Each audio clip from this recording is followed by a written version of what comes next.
Still kind of hearing it. Speak, yeah.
Good evening. Testing, testing.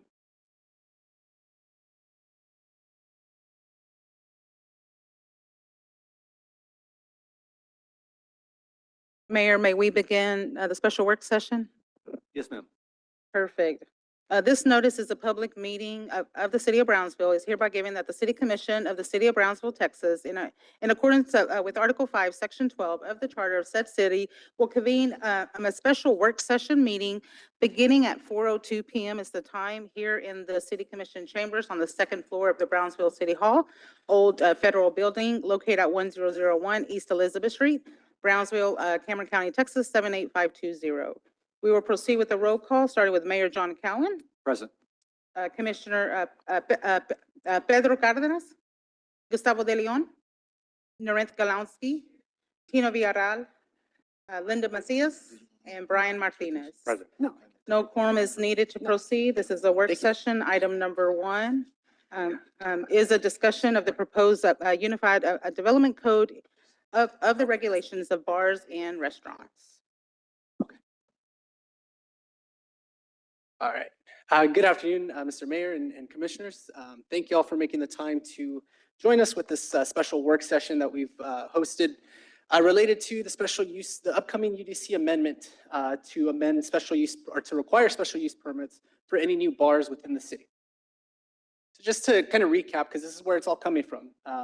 So on January 20th, the City Commission voted to approve the Midtown Entertainment District overlay. This was to address the cluster of alcohol serving establishments that had indirectly or directly led to the increase in crime. A final vote on the boundaries will be held today during this meeting. And the provisions of the Midtown Entertainment District overlay address enhanced security requirements, compliance measures, and penalties for violations. So while discussing that, if you recall, while discussing the Midtown Overlay District, the City Commission considered proactively addressing future implications for the city. So what does this mean for future bars within the city? The commission also discussed the idea of additional overlays, but as a solution, the planning department is considering the following. We're considering amending the Unified Development Code to require all new bars to have an SUP. And I'll go over the parameters in just a second, but this would apply citywide. Or we could also establish distance requirements through the Code of Ordinances.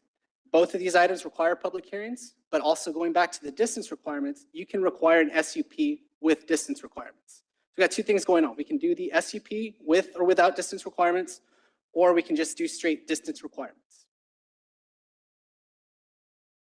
So like I said, this was modeled after the requirements for the Midtown Entertainment District overlay. Just, kind of at a high level, it addresses the 51% rule and within restricted hours, those hours being of 12 a.m. to 2 a.m. It's identical to the TABC late hours permit. So essentially, once we find out someone has a TABC late hours permit, they'll begin the SUP process to ensure that they're compliant. Current bars in the city would be grandfathered in and do not fall within these provisions. Now, again, this is outside the Midtown Entertainment District overlay. An establishment will lose its nonconformity if there's a change in ownership or name, a change in building footprint, like an expansion or additional seating, or a change in operating hours. So if they are closing at midnight right now and then they want to close at 2 a.m., well, then they would need the new SUP to be in compliance. So those provisions, again, they redefine drinking establishments. Those are establishments that receive 51% or more of the revenue from on-site alcohol consumption during the hours of 12 a.m. to 2 a.m. There's enhanced security measures with surveillance retention of 14 days and timely compliance with Brownsville PD on records requests. There's electronic age verification. There's a two-strike policy that had been discussed with the Midtown overlay. After 2 police incidents, an establishment will be required to provide licensed peace officers from the hours of 11 p.m. to 3 a.m. Just a reminder that we came up with the 11 p.m. to 3 a.m. rule or time frame based on the Midtown overlay district. This is because most peace officers work in 4-hour shifts, and so it just makes more sense than require them for 2 hours instead of requiring them for 4 hours. Another big thing, part of the SUP provision, is the 1-year trial period. So every new bar that is approved for an SUP will be valid for 1 year. After that 1 year, the applicant will need to reapply with the planning department. The planning department will review the application and review any incident reports or any code violations.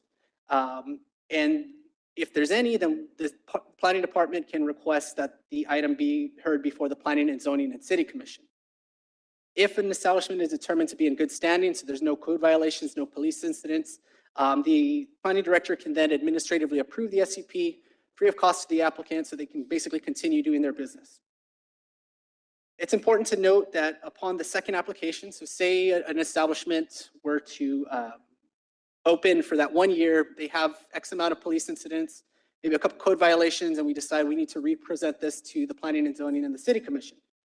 At that time, the commission can decide to place additional restrictions on that establishment, or they can approve it, or they can just flat out deny the request. Similar to the Midtown overlay requirements, there's penalties for non-compliance, up to $500 and $2,000 for each infraction. And then we also, in order to identify the establishments that are maybe not in good standing, we've identified 15 individual arrests, 2 incidents of homicide, 2 incidents of sales to minors, or 2 violations to the hours of operation. The planning director then can revoke the establishment's SUP. So if they have more than 15 arrests or more than 2 incidents of homicide, sales to minors, etc., then, like I said, the planning department can revoke their SUP. Well, wouldn't TABC do the same? I'm not sure if they would or not. This would give us like specific parameters that we can say, well, you had 16 arrests, like we have grounds to shut down the bar. I have a question. Yes, sir. Two incidents of homicide, isn't one enough? I agree. If that's something that the council And wishes. one is too many? Right. I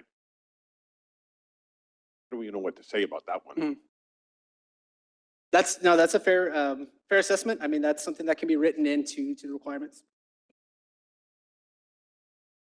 So like I kind of touched on earlier, one of the additional provisions that we can require for any new SUPs are distance requirements. These provisions can be used to avoid these clusters within bars or clusters of bars within the city. Other cities have similar distance requirements. For example, the city of Harlingen has SUP spacing requirements for bars. So there's a minimum of 100 feet between any existing bar or lounge. In addition, TABC has their own requirements of 300 feet within a church, school, or hospital. So they still fall under the 300-foot distance requirements. The specific distance requirements we're talking about here with the SUP is between bars. McAllen, Texas has a minimum spacing between car washes. And the city of Brownsville, we also have a spacing between gas stations, where gas stations are only permitted at 1 per intersection. So like I said, distance requirements are things that we've done in the past that other cities have done. and that we're suggesting for this SUP. The planning department is suggesting a 150-foot buffer between any new bars within the city, and that's with the exception of downtown. The reason being that downtown has a cluster of bars, it's a little more dense, but again, that's up to the commission to decide those parameters. One of the other topics that had come up during our discussions with the Midtown overlay was parking. So council can also decide to impose minimum parking requirements that apply as part of this SUP. So any new bar would be required to have bar-specific parking requirements. Currently, there's one off-street parking space required per 250 feet of gross floor area. And that's the same as a restaurant here in the city of Brownsville. Harlingen, Texas has one off-street parking space per 100 square feet of floor area, or one parking space for each 2 seats provided in the bars, whichever is greater. City of McAllen has one off-street parking space requirement per 100 square feet. So again, this is something that can be written into the new SUP if the council decides that there should be additional provisions for parking. So currently, this is a map. You probably have a better version on your screen or in your packets. Just to show the bars and drinking establishments that have late hour permits and have food and beverage licenses. You can see the cluster in the Midtown area and then also in the downtown area. The reason we wanted to bring that slide up again, is to show in downtown, you generally have denser buildings. It's encouraged that way. And that may not be conducive to having minimum spacing requirements between bars within that specific district. So in summary, the proposed SUP requirements would apply to all new bars citywide. It sets definitions for drinking establishments and restricted hours, the enhanced security measures, just like we discussed with the Midtown overlay, the 1-year trial period, penalties and fines for noncompliance, and then we also asked the council to consider distance requirements and parking requirements as part of the SUP. And of course, we're available for questions. I wanted to keep the presentation short, that way we can kind of facilitate this workshop. To be correct, these are for any new bars opening up after tomorrow, right? Or the bars that are in there right now, they would be grandfathered? That's correct, yes, sir. Oh, and here's a better timeline, just so we can get an idea of when this takes effect. So the amendment for the SUP, we're having the workshop today, February 3rd. Tomorrow, we'll be meeting with the downtown business owners to discuss this and present the same thing. And then this will go to the Planning and Zoning Commission on Thursday, February the 5th. If that's approved, it'll go for first reading in front of the City Commission on February 17th. And if approved on that day with no delays, the second and final reading would go to City Commission on March 3rd. So effective March 4th, on an ideal timeline with no delays, this SUP would take effect.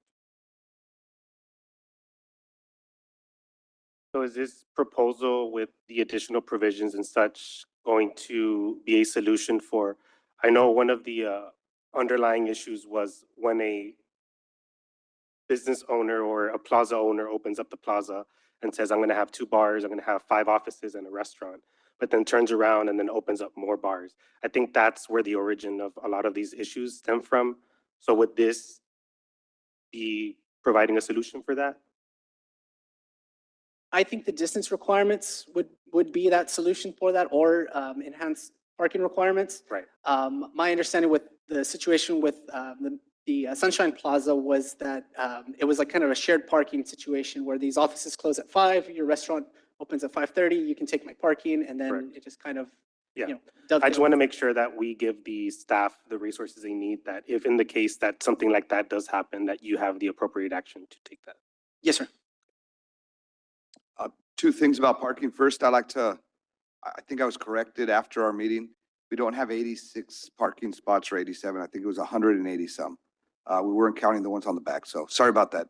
And then number 2, for downtown, you can't really use the parking part, can you? Right. Okay. That's correct. Yeah. So our recommendation is that the distance requirements would not apply to downtown, and neither would the parking requirements. Obviously, the parking requirements downtown is the buildings are built to the lot lines. There's no off-street parking, right? Thank you. Yes, sir. What's the formal definition of downtown? It would be where the downtown Renaissance master plan boundaries are. I'm not sure the official definition is the downtown boundary or the downtown Renaissance plan boundary, but that's our downtown boundary. That's a good question. That's a good And question. then, going back to the Sunshine Plaza situation, Mhm. the way that that would improve would be as these bars turn over in ownership, then they would be prevented from opening a new bar in that same space if they don't meet the distance requirements. Correct, yeah.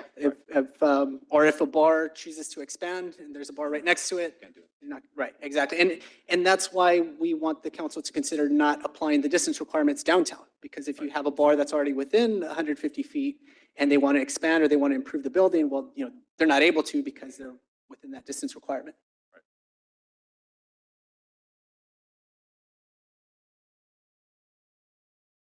I'm just, we're now a month later. I still don't see how, what we've asked, at least I have asked from the very first meeting, is how this can be implemented across town. Not for new bars, for existing bars. With the SUP, again, it would only apply to new bars, like the other ones. I would be understand what grandfathered you're in by presenting, sir. policies. I'm asking why we have not been presented when we've asked how this could be applied to all bars across town. Well, I understand. He said that we have to have different overlays. I haven't seen a single overlay. So the way it works, it's a complex matter anyways, right? So on one hand, we want to address it, but we don't want to overkill it, right? Like, for example, in Harlingen, apparently, they basically were unable to open any bar ever since they passed a certain policy some years ago. So there are two parallel tools working together. One is the one that was already passed for the entertainment district, which map goes to the regular city commission today. But that affects only to the Pablo Quisel area, and it's immediately effective, and it affects all new and old restaurants and bars. So all existing ones will be affected by them. If they change name or ownership, they will have to apply for the citywide policy of SUPs. And if they have an SUP in place and they misbehave, we have the administrative authority to revoke their permit.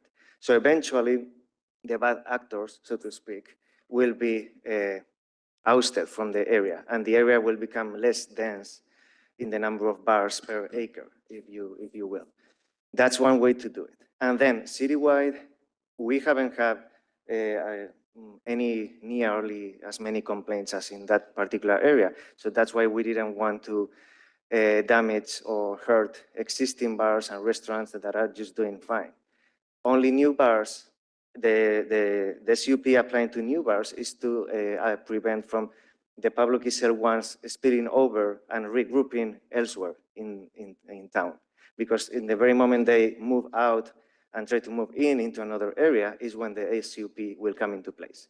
So we're slowly vacating the Pablo Quisel area while putting conditions up front in any new one.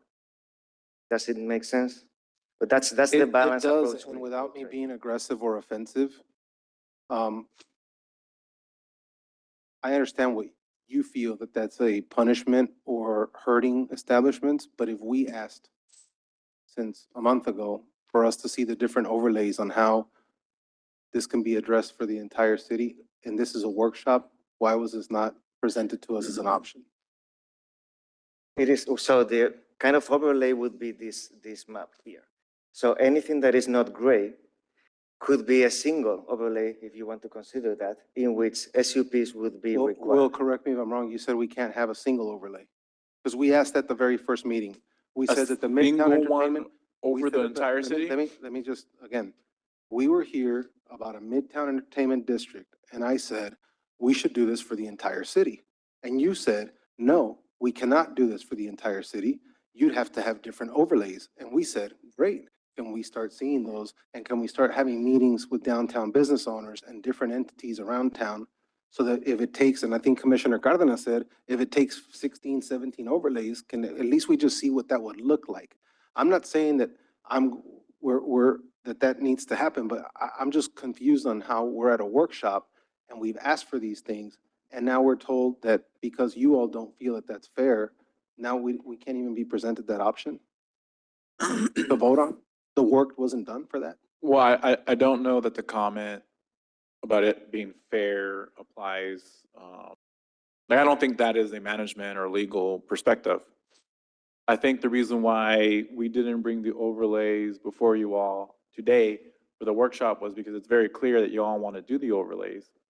If you look at the current map that's up on the screen, I don't believe you see the Midtown district that's already been prepared. But if you notice as we were saying during presentation, the congregation of actually where the bars are along the original Midtown district before it was reduced in size. And so you have essentially the current Midtown district. Then you have, I believe, along the highway, you have those bars there on Palm Boulevard. And then you have downtown. And so so this presentation is to discuss what planning and zoning are wanting to do with the SUPs and/or distance requirements, right? That was one of the initial steps. The other question for commission, because there's conflicting guidance, right? We came with a large Midtown district and then it was shrunk down to one street, right? And so we can create as many overlays as needed, but do you all as a commission want to see one large overlay that goes from Midtown all the way to downtown? We'll have like a downtown one because something that might work for Midtown might not work for downtown, given like the parking and there's not a lot of restaurants. I mean, it's more restaurants than bars. It's a different type of concentration. And so right now, planning is asking if you all have any feedback for the SUP and/or distance requirements. Do you want to see SUP as well as distance requirements, or do you want to just see distance requirements? The reason why they're asking about the SUP is management and legal to an extent have concerns that if we have every single bar that comes in with an application for an SUP, they're going to have to go to planning and zoning, and then they're going to have to go to commission for approval, right? So that might be a burden that they didn't have before, like all the bar owners before them and these type of establishments didn't have to go through that process. So do you want to have all those applications, public hearings, et cetera, come to you all? Or would you rather just have distance requirements like the car washes, where you can only have so many, these type of establishments next to each other, right? So once we get that direction from you all, whether if you want SUPs or just distance requirements, then the next step would be having presentations. Just using this alone, we can see where we would need overlays. Then the third discussion question would be, where do you want to see your overlays? Sure, I guess I was mistaken what this workshop was about. I mean, I went to the downtown, exactly what was presented here today was presented to downtown owners about new restaurants, new businesses, the argument that we've been having back and forth in these commission meetings has not been about any new establishments. It's about current establishments. Right, but I think with the Totally agree that in the future, we should definitely not have the distance. I mean, I 100% don't think that a plaza should have 13 bars in it. I mean, and this addresses that. But I still don't see how we've moved forward in a month and where we can move forward when we sat here with bar owners, with constituents, and argued back and forth about, hey, let's just do a citywide thing about existing bars to keep people safe and not just target it. No, we can't do it. So that's when we started having the argument of, let's start with a plaza. Let's start with this. Let's start with Pablo Giselle. Let's start with the Midtown District. Let's start with, because you said it couldn't be done citywide. You said that we could not just say, put the whole map overlay over all the bars of Brownsville. correct. So if that can't be done, what options do we have? I just still don't see that. And we're a month later. So the options to do it sorry, Mayor, the options to do it citywide would be the SUP or. the Correct, business for new partners. bars. For- What about But- existing but bars? Can we break out this map into two areas, downtown and non-downtown, basically? Right. And just have two overlays? That is essentially, the third question would be, you have Midtown, you can expand Midtown a little bit. Can you expand it to everything that's not downtown on this map in color? Right, you could. There you go. You have two overlays? Yes, One for downtown But this and is one for new bars. No, No, this would be for existing for bars. existing bars. You could do it. Perfect. That's it. That's the solution. That's, But, right, so we can do that, but just keep in mind when we come for the next overlay, you know, the last one was shrunk down a lot. And it included like half of the area that would have been in Midtown. the only reason that happened, Will, is because we wanted to pass something immediately for where the sore point is right now. Like, that is right now, the most, I mean, that's the highlight, like, that's the nucleus of of the problem. The thing is, are we gonna wait for this to become a problem somewhere else before we address it? Like the problem, the reason that this was created is because these things were not considered before by a commission. So now, if it happened once, okay, shame on you. Happened twice, right? So I don't want this to happen again anywhere in the city. So how do we protect that? Not just with new bars. That's been the question that I have. Now, I don't know if the commission's gonna vote with me, but that's a question I have. How do we stop this from happening ever again in the city of Brownsville? Now, I get it, it was reduced. How do we amplify it? How do we amplify it for the entire city? Now we started that one. That one plans into effect, and in my opinion, everything else can follow. But if we're a month later, then that's why we keep getting people, constituents are gonna say, hey, you guys were arguing about trying to do this citywide, but now, I mean, it's a month later, we haven't even started scratching the surface of that. Right. Just to clarify, this is a workshop. We are here to listen to you. Yeah, but we felt like we should provide some options. So one is going to the SUP only for new establishments, or we can do a similar overlay to existing establishments, but there's gonna be consequences, right? And vetted I know you rights. keep saying there's consequences. I don't know what those are, sir, that are different than the ones we just approved and publicly sell. They could be the same, yeah, but that's a policy decision. You have to tell us. That's what I've been saying, but Okay. And then Mayor, I'm sorry, you had a question? No, I Or a mean, comment? I think that's pretty clear that we could opt to do two overlays. One that's not downtown, which is everything that's in red and pink. And everything that's blue is probably downtown or close to it, right? I'm not sure, Right. you know, so that's, you know, we, right? So Will, does it have to touch? Do they have to touch? Yeah. No, like, does the red have to continue red or does it? Because I think you had said something about, there has to be something about the residential, it has to be 80-20, or what was the? Yeah, there's a percentage that it cannot include residential. So But you can jump essentially, I that, think though. it's 80% or 90% has to be commercial. No, I mean, I agree with what the mayor and with what Commissioner Villarreal are saying. I think what we wanted day one is to do the whole city. And what we wanted to do was to start with just, I mean, that was my point of view, just to start with what was the big issue at the time. And I mean, those two strikes, if we would have had this in place already, would have already happened. I mean, so they happened in a weekend. So it's going to happen fast. And I don't know if anything else happened anywhere else in the city right now, but I agree, we should have it in place so we can prevent it. I do think that bringing every single bar that's going to open to the commission is going to be a headache for construction, for the loans of the people doing it, and for the time frame that it's going to go through. So I do think that we have to figure out what it could be. I do know that churches and schools, there's 1,000 feet. If we were to do a distance requirement like is stated there, I think that would really help eliminate the big issues we have. What's happening right now, if you all haven't gone in the evening, is it's so many people coming out at the same time. It's over 1,000 people probably out of the 13 bars coming out at the same time. And that's the big issue we have.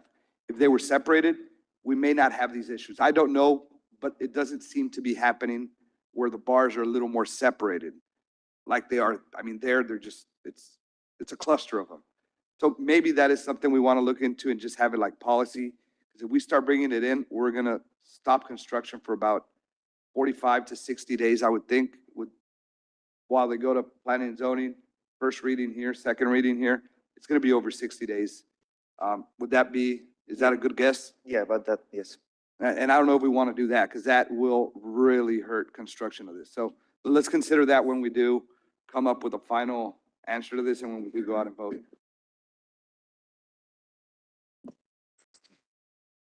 Chief, can you, I know you all have been doing operations there at this, location, and without, jeopardizing the operation that you're doing, which I think you're doing a great job. Can you kind of explain to us or tell us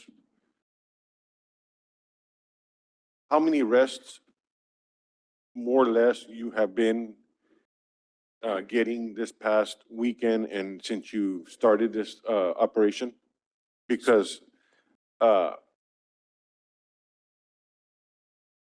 I just don't see, honestly, since we voted on this, I don't think we've moved the dial other than Brownsville PD doing the job that they're doing. Can you explain anything to us? Absolutely, sir. So as you know, we file reports on our operations. We file reports as well on offenses that have taken place. We're averaging about 2 arrests per night, per detail, more or less. A lot of these offenses are taking place within the establishment. So we're conducting TABC certified bar checks, if you would.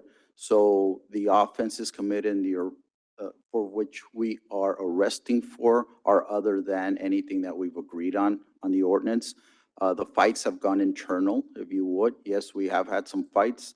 Unfortunately, we haven't been able to identify from which bar they were coming from, the patrons were coming from, or the suspects. So anyhow, so we keep on doing our work. Other than that, like I said, the offenses that have taken place have been because of the work that we've been doing inside the bars, and more so over what it is that the ordinance has specified. Thank you, sir. Counselor, have we, I know I asked, I guess it was last meeting or before, the one before that. Have we sent a letter to the owner of the plaza? And if so, what type of response, or have we gotten a response from this individual? We have not sent a letter to the owner of the plaza yet. On this evening's commission agenda for belts and suspenders, we are bringing forward the exhibit for you all to ratify so that we have no issues with enforcement. I mean, it's in place right now, but from a boundary perspective, do we want to give anybody reason to challenge the city on it? No. So we're bringing the exhibit forward so y'all can ratify it. We had previously we had the map that Commissioner Villarreal had drafted for us. Using that planning, drafted something. We showed it to Commissioner Cardenas since he was the one that made the motion. He tentatively has signed off on it, if you will. This evening, once you approve that, tomorrow we're sending the notices to include the map for the Midtown and putting the bar owners on notice that this is now in place for them. And what letter are we talking about? This is the notification. Previously, we had sent notifications from the police department in my office regarding the instances of criminal activity that was occurring out there, and that we would engage the Attorney General's office. This was back in late May, early June. My office didn't hear back from them, but I believe the chief's office, the department, did have meetings with some of the bar owners. I don't know who was present at that meeting, but they talked about best practices. From that meeting, we know that there were some bar owners that were required from the owners of the plaza to have peace officers that are commissioned off-duty officers, county, city, to serve as security guards, if you will. From the plaza, I myself have not heard from them. I don't know if the chief has or his team. But the notification that I'm talking about, the one that I believe you requested, was to notify the plaza owners that this now is applicable to them. It's in place and we expect compliance with it. Is there any way you could share that letter with the other commissioners? When it goes out, or the ones that we send in May? The ones you sent in May? Yeah, we've previously shared it, but we'll share it again. This is the very first time I ever heard of a letter going out. Yes, we've previously shared it, but we'll definitely share it again. I haven't received it. And I think it's very important that, you know, the commission, you know, sees it and sees what we're talking about. Okay.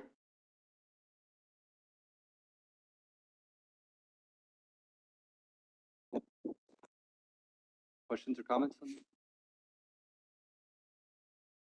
I do have a follow-up for Commissioner De Leon. So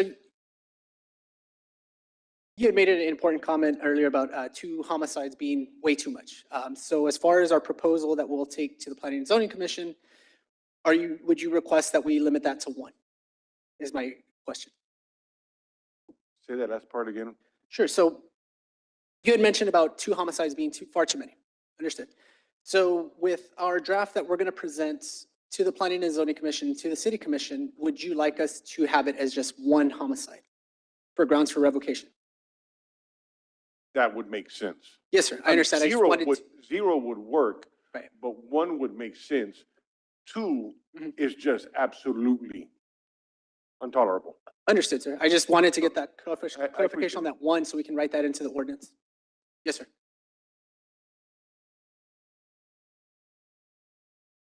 So I have, just real quick, because I missed that exchange, but for the SUP, my understanding is direction is the SUP would inundate P and Z and commission. That's not what we want to do, right? But you do want to, this is requirements regards to church, schools, daycares, right? And from bar to bar is my understanding, right? Now with regards to the overlay, Mayor, I think you had said the pink could be 1 overlay and the blue would be a separate overlay. Is that correct? I mean, if that represents the downtown versus non-downtown areas, yeah, that would be the idea. Okay. So Right. just, I think what we're asking for you all to do is to figure that out. right.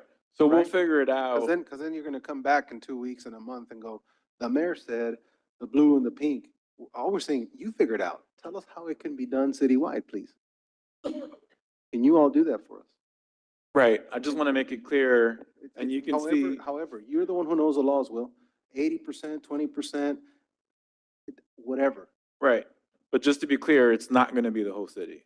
I mean, and you can see from this map, I think although, by whole city, he means all the commercial areas that Correct. bars could go into, right? And that's what that, I believe, that represents. right. That's correct. That map represents the zones where bars are permitted. That bars could be So- open. Essentially, where the bars permitted would be by the overlay. Exactly. Right. Okay. I just want to make it clear because, So it does address the city. right, just, okay. Because words are important, so we'll bring it back, but it's going to be where you see the concentration of the bars. Could it be on every single property, every commercial property? I think that's what we're trying to get to. Just have commercial properties have that, that stipulation on there. Yeah, that's what we're going to do. We're going to figure out what is residential and commercial and then carve out the And district. can you make sure you write it so planning and zoning in the future knows that when a new property becomes commercial, it has to fall into this as well? Because if not, we're going to be doing this. Right, well, it's not Somebody's going going to to be doing be, this 30 years from now. it's not going to be based on zoning. It's going to be based on street boundaries, right? So looking at this right now, we can tell that a lot of this is in commercial anyways. So for the traditional neighborhood mixed use.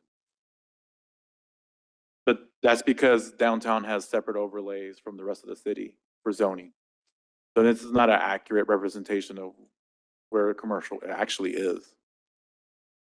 I have one more question. You're talking about churches and that, but that already has to go through when you apply for a liquor license. TABC does not allow you to have a restaurant that sells liquor close to a church, a school. The only difference would be you would be adding to that on a city standpoint, or what is Right, going I on? mean, and then Myra can clarify, my understanding is the old zoning ordinance had those restrictions in place. When the UDC was adopted, they were removed. That's my understanding from the distance requirements for alcohol establishments and schools, daycares. So are you saying right now, if I were to gone to TABC and applied for a liquor license, I could have had it right next to Pace, next door, right now? No, correct? No, That's we still s- We still TABC. check that. We still check that. It's just that our UDC is silent because there's a state law that supersedes that. So that's why the UDC is technically silent about that, but we enforce that.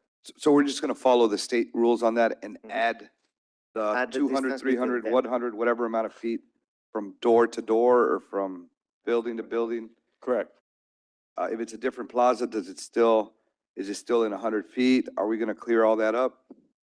Is it from a corner of a plaza to the other corner of the plaza, or how is it gonna work? Well, that's, Well, just to clarify, we follow what the state law says.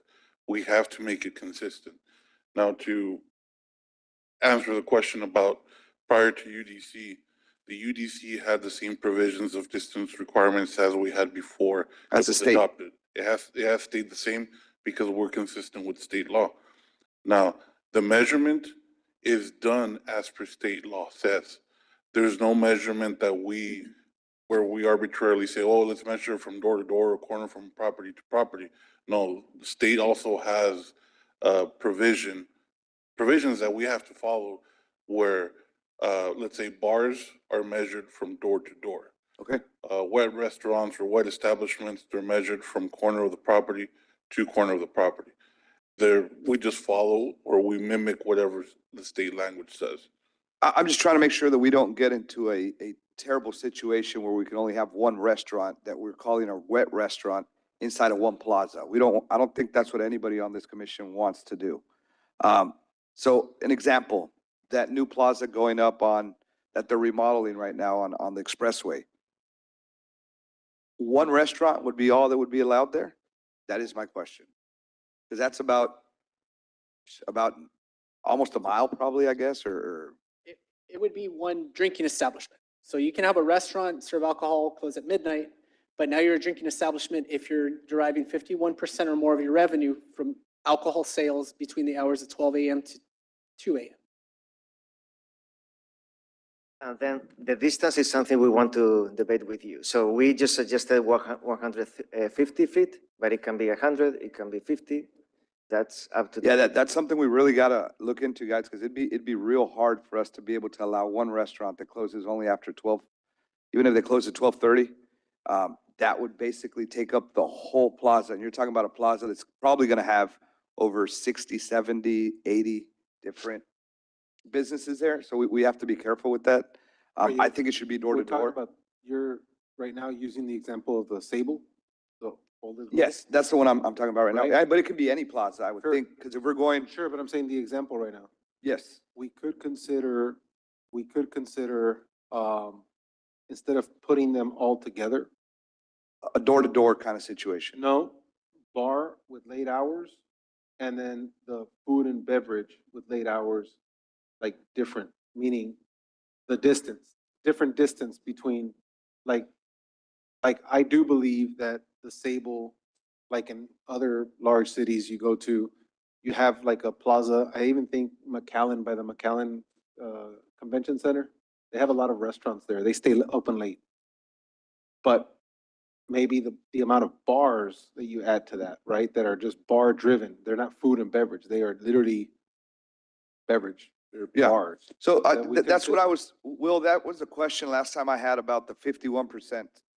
The 51%, I don't understand why we're trying to invent the wheel saying 51% after 12 o'clock. It's, when you apply for a liquor license, if you sell more than 51%, you have to put that sign outside your door that says 51.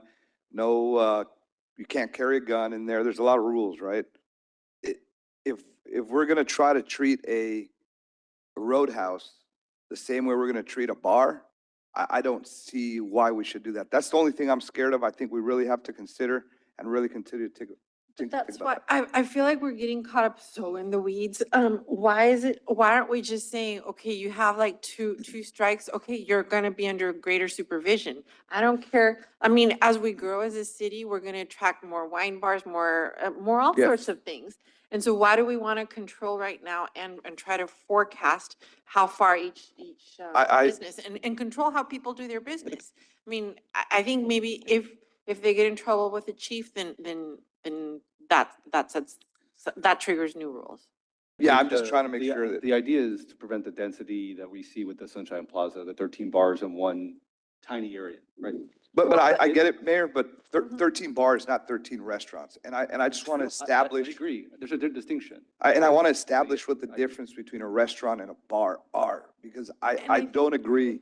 That one is that they cater to a younger crowd that maybe might be more unruly. But if it was, a wine bar and a jazz club and like you could probably have 13 and there would not be a problem, right? So, That's hard to write rules for. Yeah.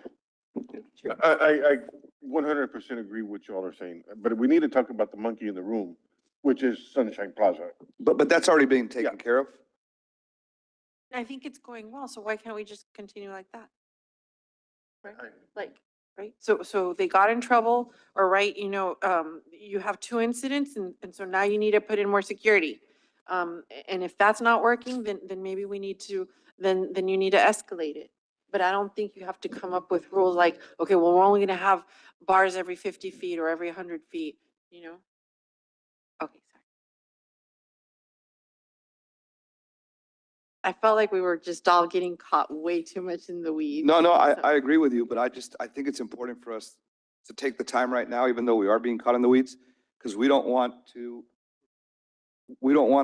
have exactly that, what you're saying, not be able to happen in the future, right? I think it's great to have entertainment districts who are responsible. And I think the 2-strike rules is good, but we have to have something over the 2-strike rule. What happens if it happens 5 times in a year? If it happens 6, 10, 12, I don't know what the number may be. ABC needs to revoke their license and maybe PD needs to like say no. The your issue with license is revoked. TABC is they don't come down. I don't know. When Well- was the last time they came down, sir? So while they don't come down, we can definitely reference and make the call if you were the petition to remove a license and have their backing, go through the whole process. And I just hope we can do that and put a number next on a paper where everybody knows and we're fair and we don't make it, we don't make it seem like we're targeting anybody. It just has to be, hey, you get 5, you get 2, you get 6, you get whatever the number is. These are the penalties. So I just think we should just try to keep it as simple as we can and on paper. So whatever we decide, let's have it on paper. Let's say these are the strikes. I love the idea of this for the future, but I think that we're really overdoing it with some of the things that are trying to be done with that one restaurant in a plaza, because they're open after 12, that's a tough one, right? I mean, that for me, it's like, I think plazas need the restaurants, they need the bars, they need the daytime business, so let's just not try to shut it down too tight so we can't have that happening. Or we're gonna have a lot of little small plazas instead of these larger plazas coming up.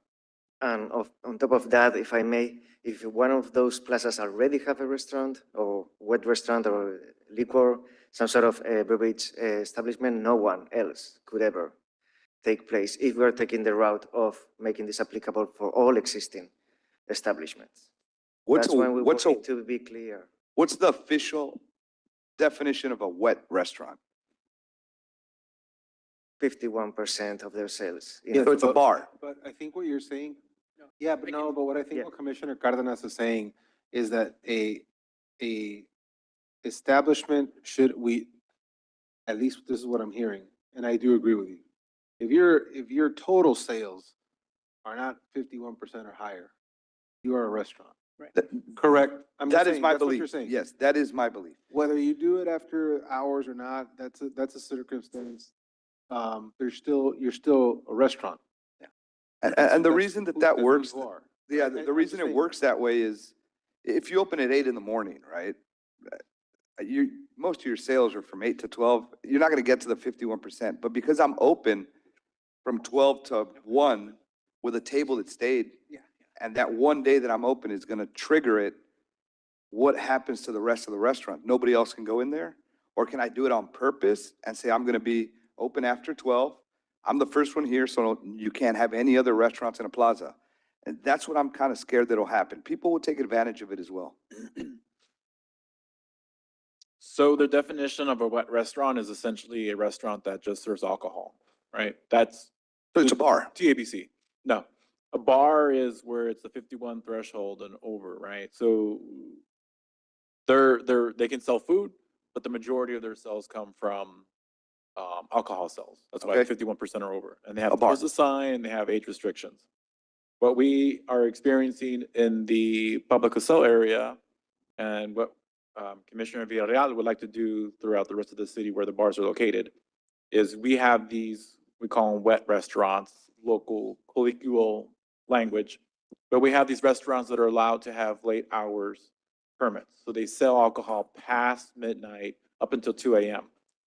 So frequently in up Austin and Dallas area, Fort Worth, you have these areas that are like restaurants. And they serve food up until like 8 or 7, and then all of a sudden they turn into a nightclub, right? And they're able to operate until past midnight when they would normally have to cease operations, up until 2 a.m., 3 a.m., 4 a.m. in the morning. We have some savvy business owners that have decided to do this in public Casell, where during the day they might serve, some snacks, appetizers, whatever. And then the reason why we added the 51 threshold between 12 and 2 a.m. is because that's when a lot of the problems happen with the drinking. They're permitted to stay open later. They don't have to do the 51% threshold because throughout the rest of the day from 8 a.m., if they're open at 8 a.m., they're serving food. But that's where a lot of the problems start coming out of, is between the 12 to 2 a.m. timeframe. And so we decided to define 51% threshold in the public sale ordinance to define those that sell between 12 a.m. and 2 a.m. Specific alcohol. And what I'm hearing though is you want to see immediate enforcement for those that are currently open. So we will come back with overlays for downtown, right? Keeping in mind that what might have worked for public sale probably might be a little bit different, tweaked for the downtown area. And Commissioner Villarreal and Commissioner De Leon, if I'm not mistaken, it sounded like most of the downtown bar owners already adhere to the regulations of the public sale Midtown District. There's maybe one property owner who was really upset about it, but I think his was a specific case of why he was upset. When it comes to zoning, that was always the other enforcement mechanism to prevent the future public sales that might come in, right? Because we didn't have, the parking ratios were different. We were allowing the businesses to come in rather than suite offices or, your beauty shops, whatever for the plaza. So that was the reason why planning came with options of, do you want to do the SUP? Do you want to do distance requirements? What do you want to have in place to ensure, maybe it's just parking ratios. Maybe the parking was fine. And we just need to have like more parking requirements for these establishments. But that's the policy that we need from you guys. So, I mean, and right now it's, to me at least, it sounds like it's all over the place because we sound like some of us are okay with SUPs. But we don't want to interfere with having all those permits come in, for P&Z and commission. And then with distance requirements, some of you seem like you're okay with it, and some don't want to, like Commissioner Cardona said, they don't want to restrict the ability of a bar to come in or a wet restaurant, as we define it, to come in and open just because there's another bar about 500 feet away, right? And so, but this is the feedback that we need so that when we go back to the drawing board, we can come back with some kind of solution for you all. And more importantly, so we can share with the downtown owners tomorrow, this is what commission has requested of us, and these are the different options, right? But Will, that's where you trip me up, because if tomorrow you're just meeting with the downtown bar owners, the rules for them will be different than for the rest of the city. Well, with the SUP, like if SU, well, depending on the direction, but the SUP and the distance requirements would be citywide, right? So they wouldn't be different for them. Now, their overlay entertainment district would mirror Midtown's, but there might be some fine tuning with regards to how they operate, because a lot of them, they already comply, and the area is a little bit more, it's not condensed or dense as it was for Public Excel, where they're all in the same plaza. They're actually a little bit more spread out a little bit. And actually, you can see here in this map, they're a little bit more spread out versus over at Public Excel. And also, when we had, as far as requirements for parking, like parking lot lights, a lot of these areas don't have parking lots. So to have the property owner put in lighting for something they don't own, I mean, it doesn't make sense. But definitely for the building operators or the owners, for them to have lighting for the outside and inside, the back and front cameras, that'll be applicable to them. The security guards will be applicable, the age verification. So really the only difference that might not be applicable is if they don't have a parking lot, right?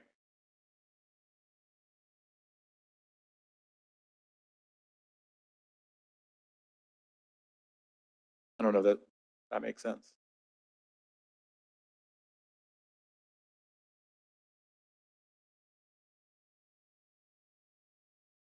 So let me ask,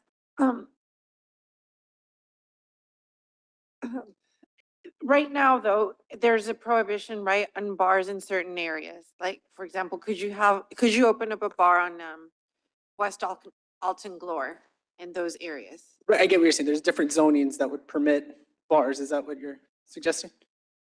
So, You could? Okay, well, yes, if the zoning allows for it, but yes. okay. Yeah. So, because, for example, along Southmost, the only area that I knew was 14th Street where they had bars, but could you open one up, further east? Yes, if the zoning allows for it. It would go back to what the property is zoned for. Okay. Okay.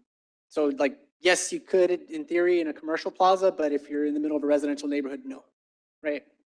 Make sense? Well, there's residential nearby, but, okay, so, but if you did. Right, but not like smack dab in the middle, you know what I mean? Thank you.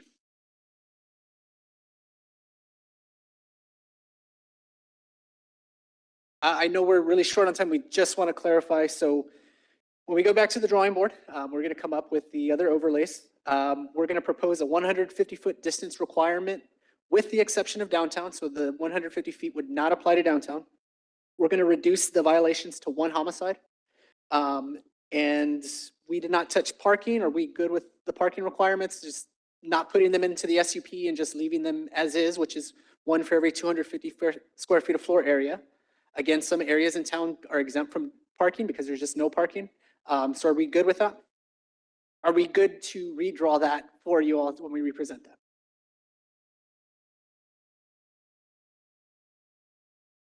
I think options always work, Yes, sir. right? I think that everything you said has been discussed, but I also think that you should say this would be for, I do think the option should be there for us to discuss whether the establishment, I get the difference, Will, that you guys are trying to make. And I'll give you an example. Because I don't think you all want to say the names of places.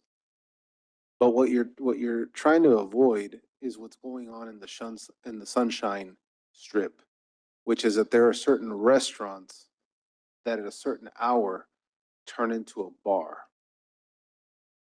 What Commissioner Cardenas is saying is you have restaurants that don't do that. But if a table, if you say from 12 to 2, if 51% of your sales came from alcohol, so let's just say you have 3 tables at a restaurant. Let's just say, to use a non-real example, let's say a Texas Roadhouse was family owned and operated and didn't have to follow franchise laws. And they just wanted to keep 3 tables that were just bought a steak. They got there late. They ordered some T-bone steaks and they sat there and they were just drinking a couple of beers and they didn't want to get up and they didn't want to be rude to kick them out. And Texas Roadhouse stays open till 12:30 while the people close out their tab. But at 12 in their last call, say, guys, this is the last round before you leave. And they go, sure, we'll take a round of beers. Well, 100% of what they just sold after 12 was alcohol. Right?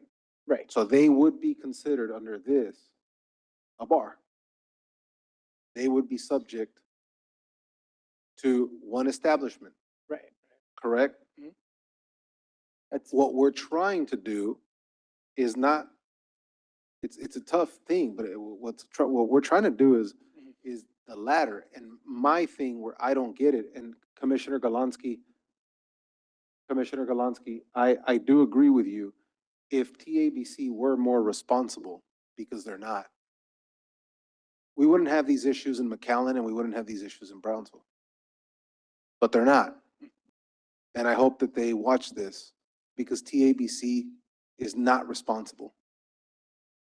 Because if they were, my argument would be that those restaurants that sell food all day, but stay open till 2 and turn it into a nightclub, the amount of alcohol sales you have would tip you over the 51%. But what's happening is they're probably false reporting. TABC is not checking them, and they're allowed to exist that way. So we do have an issue. My only issue is I don't have the answers, but I do represent the citizens of Brownsville, and people are concerned. People want to have a nightlife that's safe. People want to know that these rules are not punishments. They are safety nets to a city that is growing, that is going to grow all over the place. So whether you have this on the map or not, new commercial areas will pop up here in the future. We will have more bars coming. We will have more entertainment. How do we keep Brownsville safe, knowing that we have to take these extra precautionary measures because whatever CABC is doing, they're doing a terrible job at it. And if we just wash our hands with it and we allow people to get shot and stabbed and become McAllen 17th Street Part 2, I don't want to be part of that as a commissioner. So what we're asking you guys to do is come up with creative, multiple option solutions to the problem. And what was pointed out today is that there are those, if we just say an establishment after midnight that sells more than 51% of alcohol, that could involve innocent, just restaurants that stay open late to serve somebody their last call. And that would prohibit other entities to open within 150 feet from them. Agreed. I totally agree with you. Mayor, it's 510 or 505. Now, I want to thank you guys for presenting today and all the comments. Yes, I and think, thank you. thank you. Yeah, we'll I think provide. there's options with those direction parameters. for the next meeting and look forward to what you guys come up with. Yes, sir. Thank Thank you. you, guys. Thank you. So that will adjourn the special work session. Yes, ma'am. We are now adjourned for the work session. We will proceed into the regular meeting. May I call the meeting to order? Yes, ma'am. Notice of a public meeting is hereby giving that Article 5, Section 12 of said city of said charter will convene at a regular meeting on February 3rd, 2026. The time is 5:05 PM here in the Commission Chambers on the second floor of the Brownsville City Hall, Old Federal Building, located at 1001 East Elizabeth Street, Brownsville, Cameron County, Texas, 78520. We will proceed with the roll call, starting with Mayor John Cowan Jr., Present. Commissioner Tino Villarreal, Present. Narendra Galansky, Brian Martinez, Present. Linda Macias, Present. Gustavo De Leon, and Pedro Cardenas. Here. We do have quorum to proceed. The invocation will be led by Alicia Justilian, and following, we will have the Pledge of Allegiance of the flags of the United States of America and the state of Texas.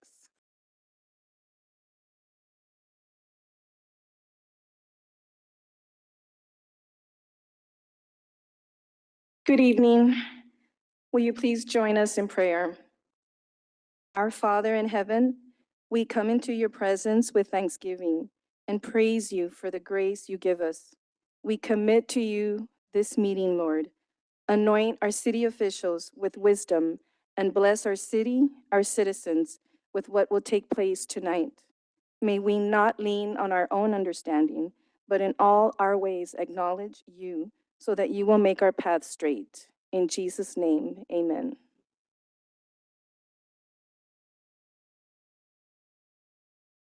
Allegiance to the United States of America and to the republic for which it stands, one nation, under God, indivisible, with liberty and justice for all. Honor the Texas flag. I pledge allegiance to thee, Texas, one state, under God, one and indivisible. Next, we have the proclamations. Item number 1 is the 25th silver anniversary for UT Health Houston School of Public Health.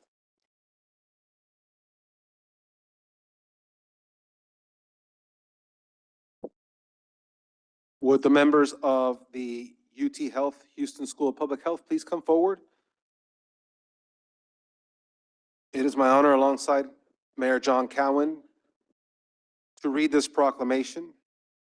A proclamation of the City Commission of Brownsville, Texas, recognizing 25th silver anniversary for UT Health Houston School of Public Health.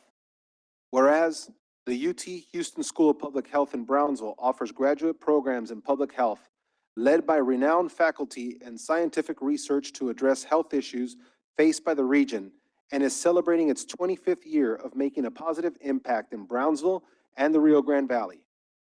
And whereas the campus has brought in $125 million in research and program delivery funding to our community, and employed over 567 local staff, and conferred over 135 graduate degrees, and mentoring many high school, undergraduate, and graduate students, building the capacity of our local communities to prevent and manage chronic and infectious diseases.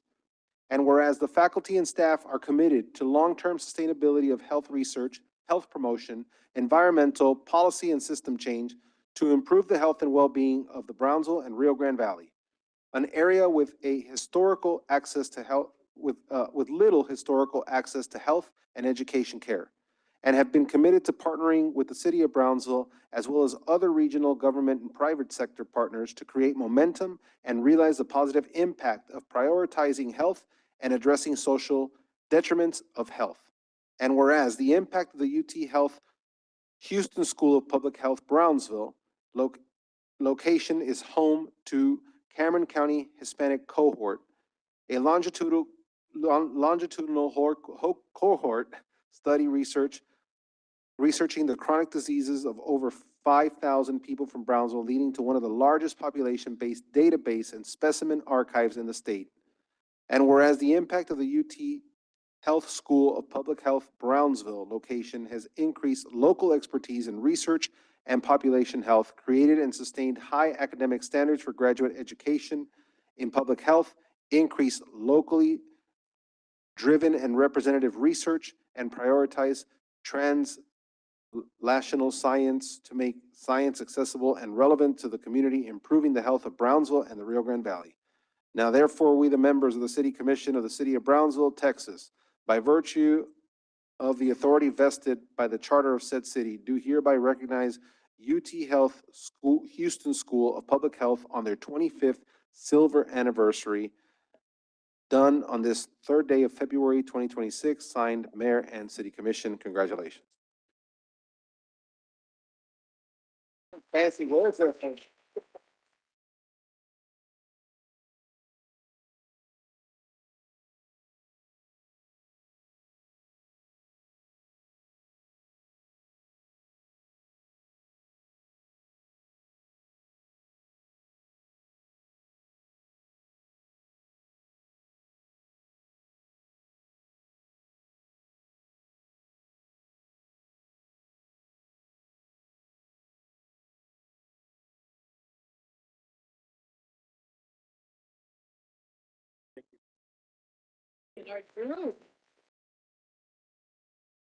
Congratulations. Thank you all. Thank you. Really appreciate y'all. Thank you for everything you do.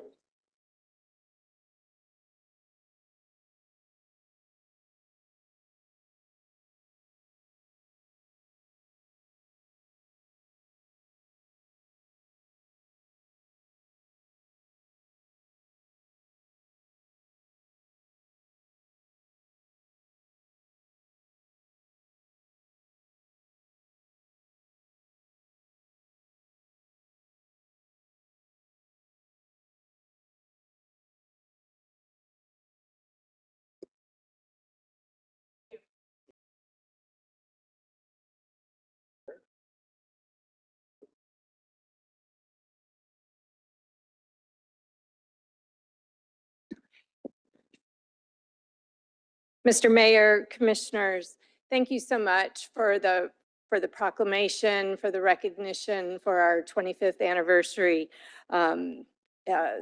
Longevity here in Brownsville, it really makes a difference to have you underscore the impact that we're making.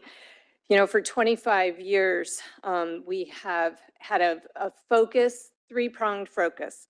One is to provide the highest quality public health graduate education. The second is to provide meaningful and impactful research on public health issues that face the Rio Grande Valley. And the third is to provide impactful community service. And while I have the floor, I want to say a particular thank you to the City of Brownsville. I want to say thank you to the Parks and Recreation Department led by Mr. Shondo Palma, and a special thank you to the entire team at the Department of Health, Wellness, and Animal Control led by Dr. Rodriguez. Our relationship, our partnership with the city is enviable and a model for others. And so thank you so much, because your proclamation really sets the standard and lets us know that what we're doing is on the right track. So here's to 25 more years of working together to make Brownsville the healthiest city to live in the Rio Grande Valley and the state. Thank you so much.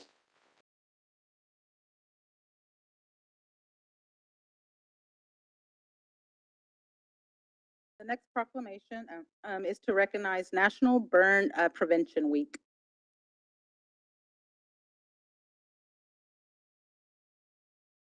Thank you. We can have the representatives come up. It's an honor to be presenting this proclamation for you all today. A proclamation of the City Commission of Brownsville, Texas, recognizing the National Burn Awareness Week. Whereas burn injuries continue to be a significant public health concern in the United States, resulting in serious physical, emotional, and economic impacts for individuals and families. Whereas children under the age of 5 and working age adults are at increased risk for burn injuries, which commonly result from fire and flame, scalds, contact with hot objects, and electrical or chemical hazards, many of which occur in the home and workplace. And whereas National Burn Awareness Week, an initiative of the American Burn Association, promotes education, awareness, and prevention to reduce burn injuries and improve outcomes for burn survivors, with the 2026 theme, Burn Prevention Where You Live, Work, and Play. And whereas burn prevention and response efforts in the City of Brownsville are strengthened through collaboration among courageous firefighters at the Brownsville Fire Department and healthcare professionals at DHR Health Outpatient Burn Clinic, whose commitment to education, emergency response, and advanced medical care helps protect the health and safety of the community. And whereas the City Commission of Brownsville recognizes the importance of promoting burn prevention and safety education to protect residents and reduce the incidence of burn injuries. Now therefore be it proclaimed by the City Commission of the City of Brownsville, Texas, that the week of February 1st through February 7th, 2026 is hereby designated as National Burn Awareness Week. And the citizens of Brownsville are encouraged to observe this week through educational activities, community outreach, and burn prevention efforts. Done on this day, the third day of February 2026, signed by the Mayor and City Commission.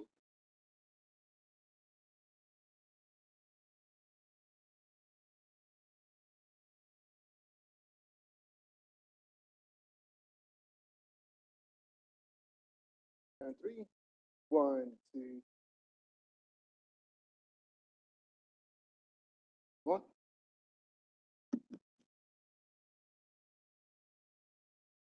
Three.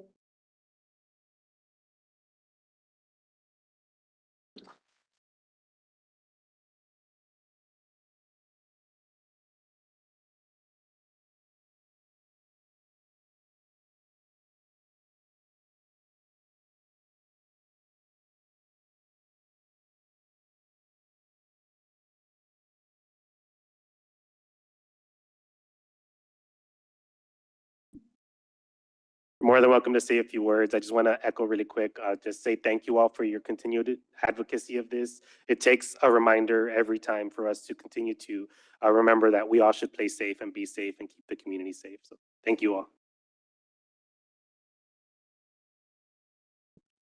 First and foremost, thank you for today. Dr. Skubik, with the assistance of DHR Brownsville, we are going to continue to try to improve burn care for this patient population.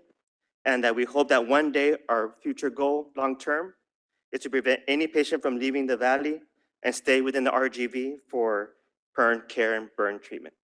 Thank you.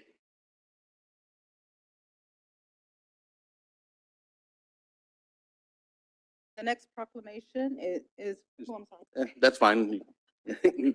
Well, I just want to thank you, Mayor and Commission, to recognize this important week in burn prevention. So burn injuries are among the most painful and life-altering emergencies that we respond to. And the hardest part is that most of them are preventable. Burn Prevention Week is a reminder of safety doesn't start when the fire engine arrives.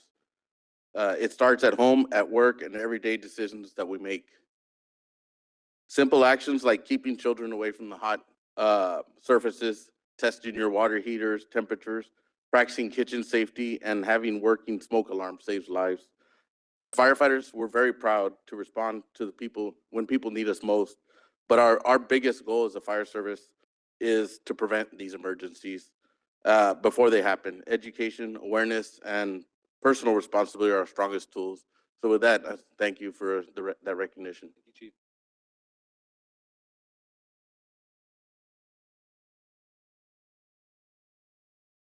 Next proclamation is recognizing Mr. Mike Hernandez.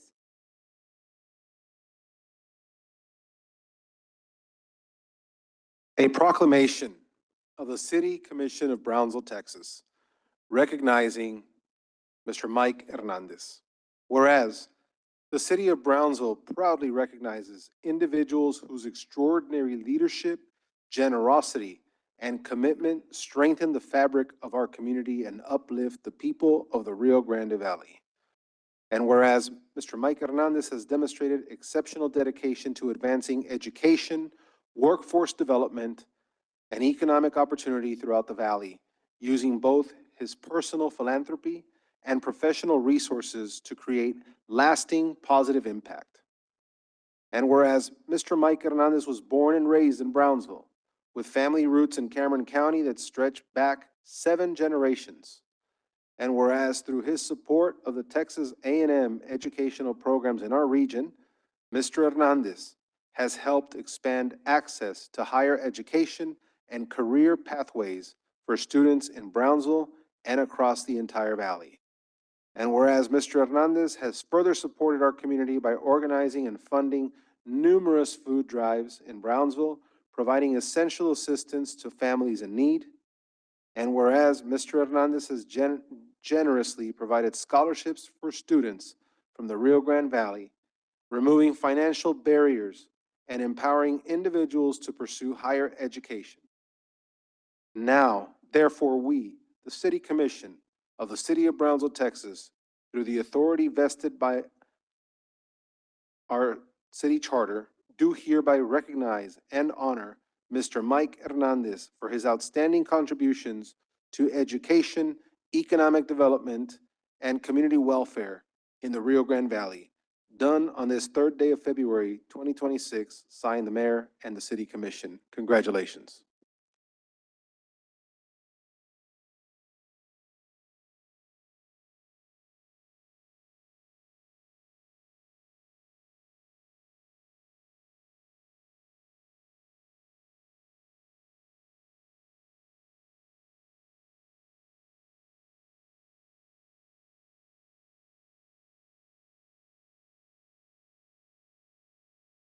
Three.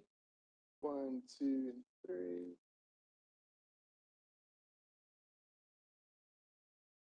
Four.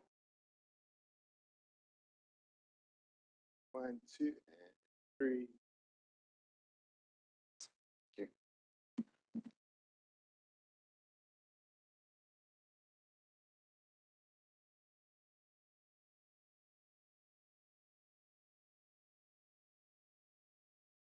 Sorry.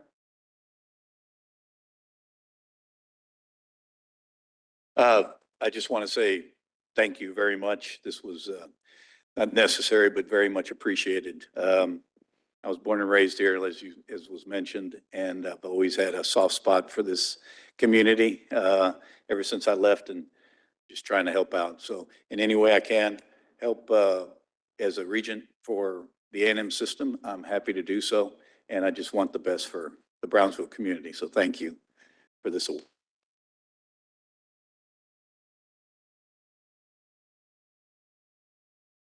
It's a short clip that we will show.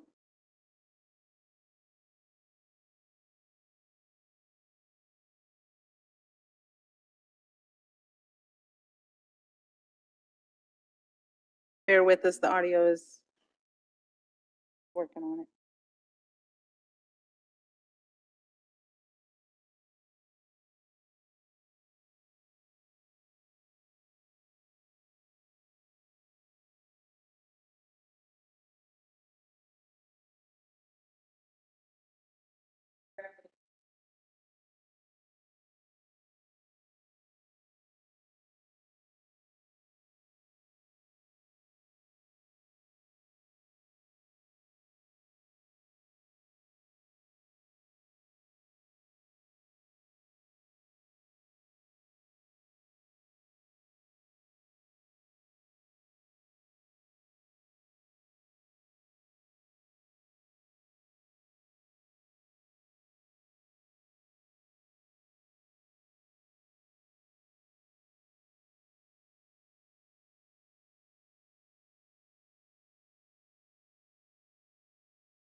And congratulations to all the recipients. We will continue with the public comment period.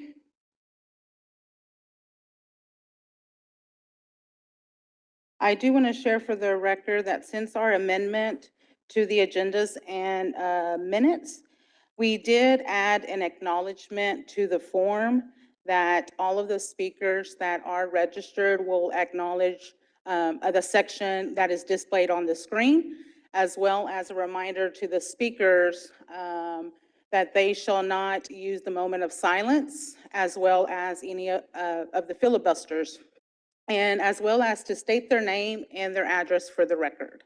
So they did acknowledge this section as well as the public hearing F4. So we do have 3 that were pre-registered. The first speaker is Lawrence Fernandez.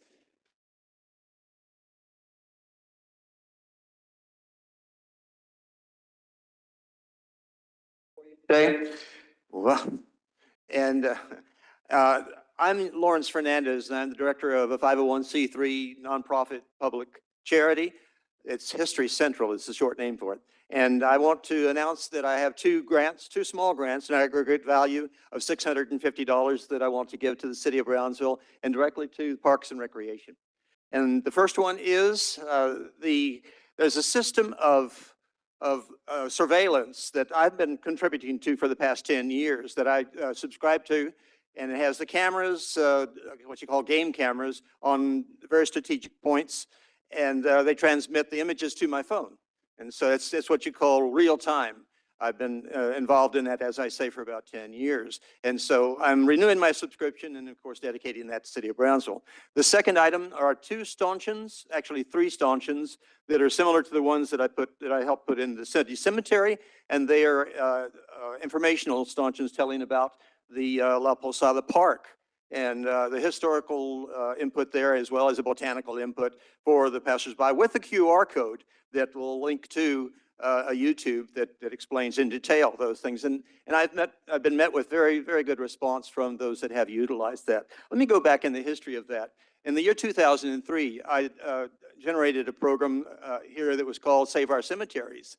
And it was bent on giving attention, public attention to our old city cemetery. One of the, 2 of the provisions on it you're going to be well familiar with, and that is through the efforts of City Commission, Alice Wilson in particular at that time, we got the cameras, the original cameras, and then we got the paving on the pavers on the carriage path.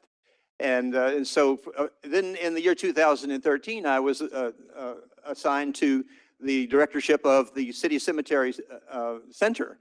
And I requested MIS to have 2 down drops in my office there so I could see real time what was going on in the cemetery. And it really averted so much of your nefarious acts there, and it was very, very successful on that. And when I became involved with the La Posada Park, which was going on 20 years ago right now, I was again met with the assistance from MIS to be given 2 cameras, and then afterwards I purchased my own cameras. So we have avoided so much hardship and sorrow with that La Posada project, and I'm very, very grateful to MIS and the city of Brownsville for supporting it. So there you have it. I'm going to budget other grants in the future, but I'm so pleased to give this to this city on this park. Thank you. The next speaker is Yolanda Spees. You'll be allowed the 3 minutes, and please state your name and the address for the record.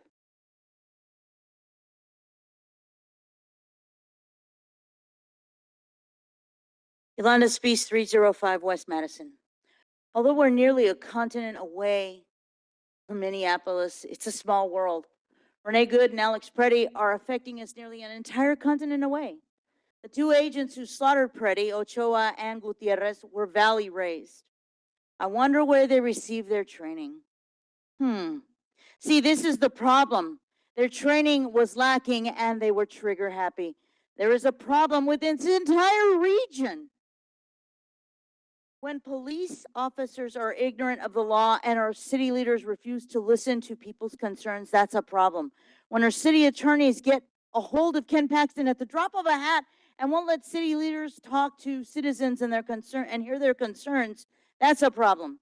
There's no proactive action, and there are attorneys involved rather than communicating with residents. There's no effective and efficient communication with our citizens, and it's detrimental for a lot of reasons, which I won't get into. If you aren't covering up a crime, there's no problem with effective and efficient communication, but there sure do seem to be a lot of abusive, uneducated, unprofessional, and rude cops around our community that do not know how to act right with residents.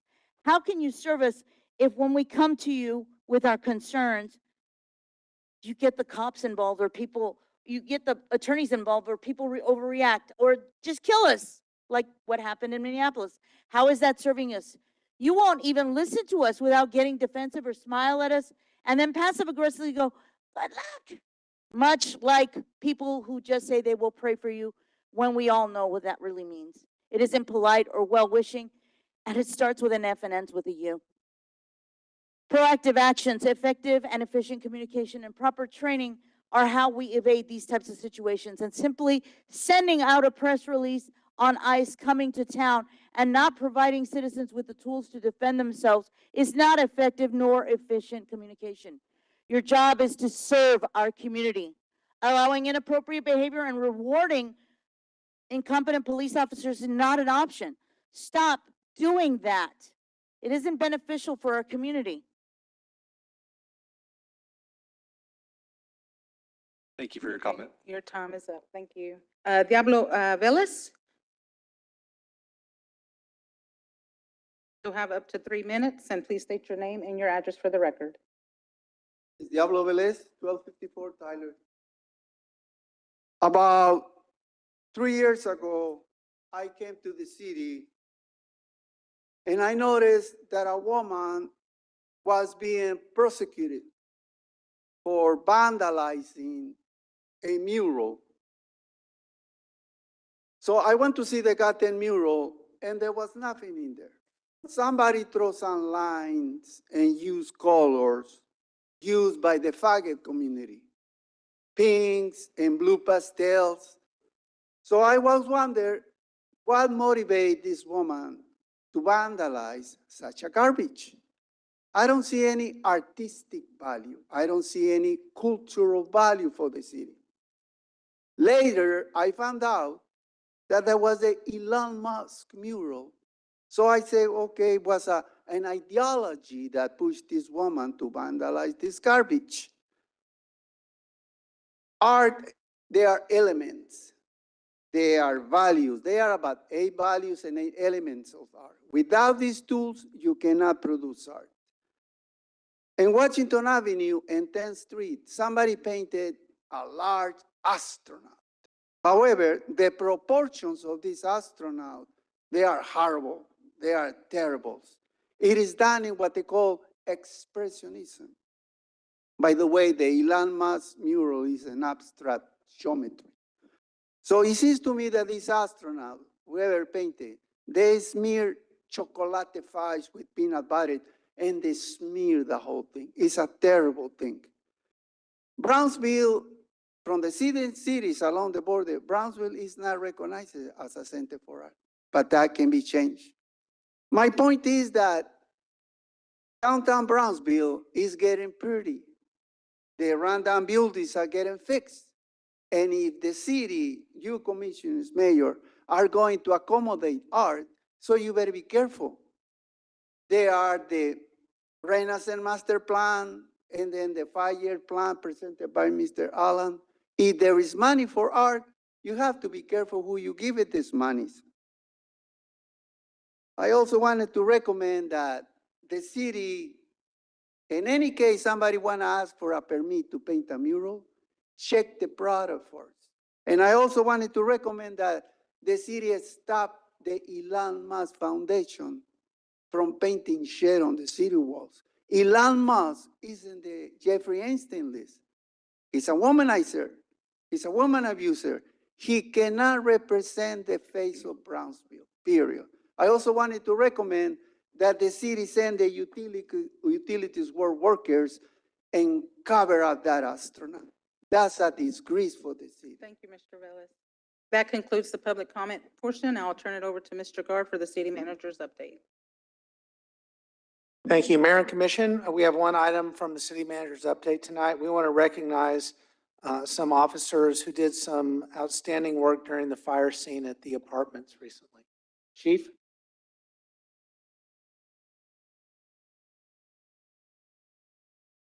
Assistant City Manager Salcedo will be helping with this presentation.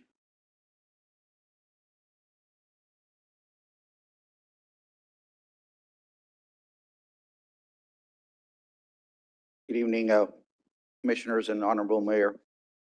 This proclamation, a proclamation of the City Commission of the Brownsville, Texas, honoring the bravery and service of officers Cesar Encina, Marco Bencourt, Marcelo Mollenberger, Frank Billiet, and Armando Olivares. Whereas on December 7th, 2025, a major structure fire occurred at the Palacio Real Apartments in the city of Brownsville, posing an immediate and serious threat to the safety and well-being of residents and resulting in significant damage to portion of the complex. And whereas Brownsville police officers Encina, Bencourt, Mollenberger, Billiet, and Olivares were among the first responders on scene and operating outside the scope of their specialized firefighting equipment and training, moved without hesitation toward the danger to protect lives.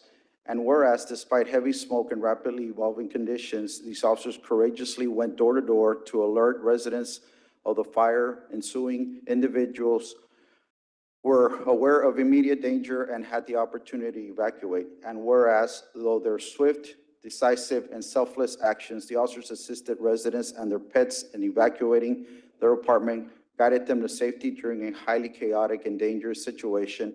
And whereas these actions were carried out as part of a coordinated team effort supported by the professional vigilance and leadership of responding Brownsville Police Department officers and supervisors who secured the scene and assisted evacuations and maintained order during the emergency. And whereas the actions of officers Encina, Bettencourt, Mollenberger, Billiet, and Olivares exemplify the highest traditions of law enforcement service and reflect the Brownsville Department's commitment to service from the heart, placing the safety and well-being of the community above personal risk. And whereas the city of Brownsville recognizes that such acts of bravery demonstrate not only the individual courage, professionalism, and compassion of these officers, but also reflect the strength of teamwork and the unwavering sense of duty shared across the Brownsville Police Department. Now therefore, be it proclaimed that the City Commission of the City of Brownsville, Texas, does hereby recognize and commend officers Encina, Bettencourt, Mollenberger, Billiet, and Olivares for their bravery and decisive actions during the December 7, 2025 fire at the Palacio Real Apartments, and extends its sincere appreciation for the outstanding service and commitment to the residents of Brownsville. Thank you.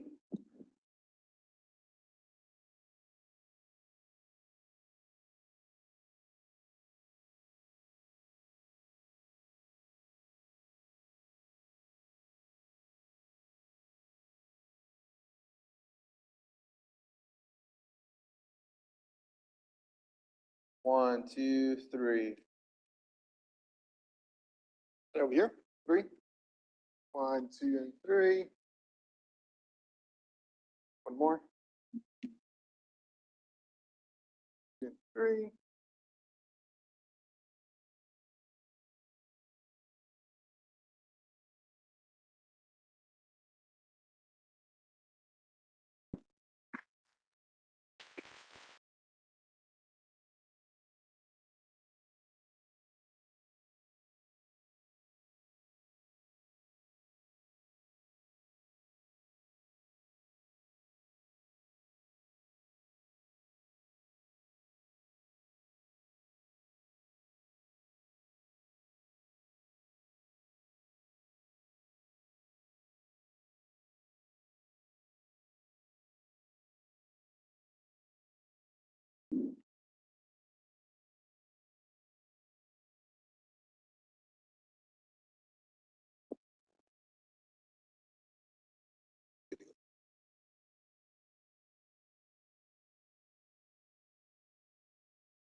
Thank you all for the recognition. I'm Officer Frank Billiot. On behalf of my fellow officers, I'd like to thank you all for the recognition. Also like to take a moment to thank the citizens of Brownsville who came together to assist their fellow citizens, the people who donate money, their time, offered their prayers, whether big or small. we want to thank all of them for what they did to help their fellow citizens. Thank you.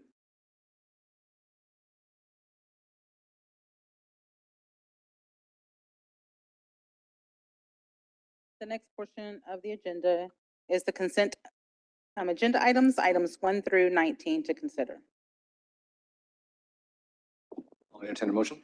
I'll move to approve. Second? All right, we have a motion and a second to approve. The consent is listed. Any further discussion? If not, all those in favor, please say aye. Aye. All those opposed say nay. Ayes have it, motion carries. Moving to the public hearing portion, item number 1 is the public hearing in action.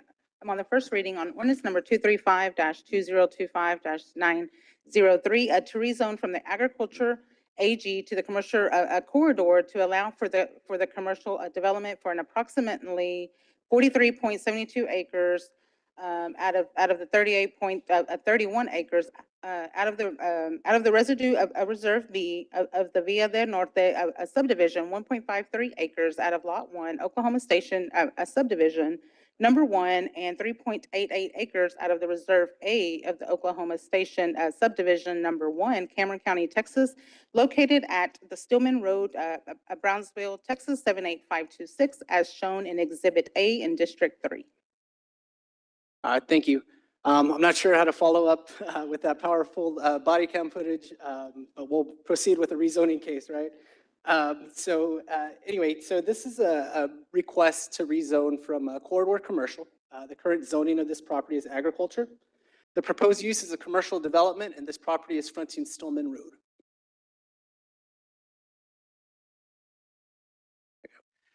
So a little background on this specific parcel. Back in April 7th of 2020, the property was rezoned to a commercial zoning designation.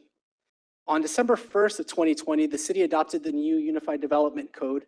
And because at that time that property was vacant, it was by default zoned to agriculture. So this is a city-initiated rezoning. And essentially it's a correction to the UDC zoning atlas, right? It had its commercial zoning designation, and now we're rezoning it to commercial designation because that's how it was since April of 2020. So here you can see, the two different zoning districts from the previous zoning ordinance and then the new one with the UDC. The area to the north is zoned residential single family and is developed with single family uses. The area to the west is zoned regional commercial. It's along the frontage. The area to the south is residential estate, and then the area to the southeast is zoned R1 and mostly vacant. So staff did notify property owners within a 200-foot radius, just like we're required by state law. We did get a letter of concern from the property owner to the east.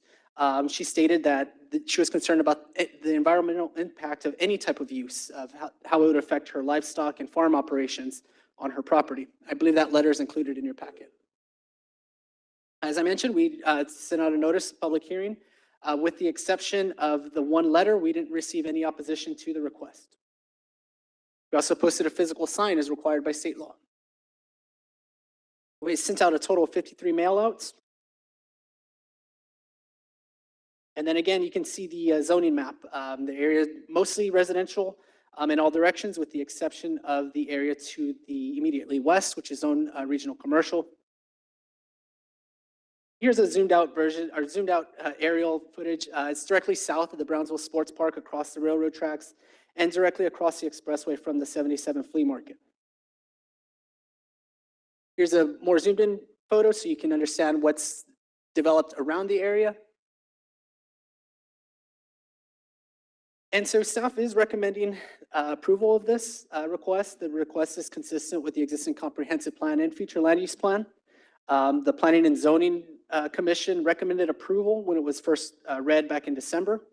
In January 6th of 2026, the City Commission tabled this item.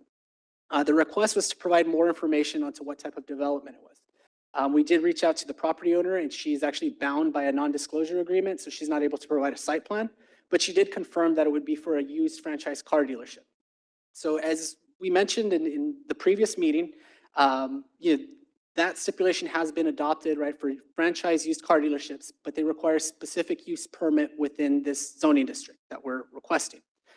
So in the event that she does decide to build a franchise car dealership, they would have to go through the SUP process. They would have to go before planning and zoning. They would go before the city commission. And then if there's any additional stipulations, which is screening requirements, et cetera, the commission can vote to put those. But what we're hearing tonight, what we're deciding on tonight is the rezoning request to corridor commercial. And again, the department is recommending approval of this request. Did I hear you correctly? You said this is a request being made by the city? Yes, sir. It is a city-initiated rezoning. And this is back in December when we first entertained it. This is the zoning that it turned into?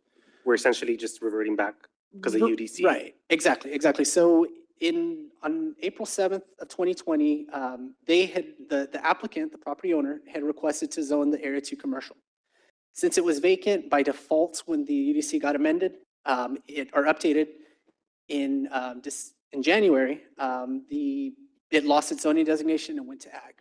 So we're essentially correcting that from 2020. Right, I follow. I think my question is, and when we passed the UDC and it turned it back to agriculture, was this the only property that it happened to? No, it's happened to multiple properties citywide. So we're only Commissioner. proactively doing it? So yeah, we've done a lot of them in the past. Usually what was happening is everything that was just not being used at the time, they downgraded it. And what we've been doing in the past is we've basically gone back to where they were. But yeah, there's been several of them. I don't remember how many, but I think I've been involved in over 24 of them. I think that clarifies. Thank you. Thank you.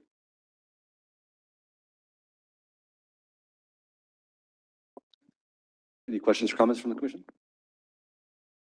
All right, this is a public hearing, so if there's anyone here that wishes to address the commission on this item, please step forward and state your name. And just want to make note for the record for the speakers that you'll be allowed the 3 minutes, and you should state your name and your address for the record. My name is Johnny Garcia. I live at 7002 Field River Street, the north side of where that property wants to be built. As I mentioned, I was here last time. I had a feeling that it was going to be turned into a car dealership, which Carlos just confirmed. So the main thing I do have concern about that is of course, the light pollution that's going to be overlapping the neighborhood, since car dealerships tend to leave their lights on pretty much 24/7. The wildlife and mostly the trees that possibly might be cut down going down the street. I believe it's Stillman Road.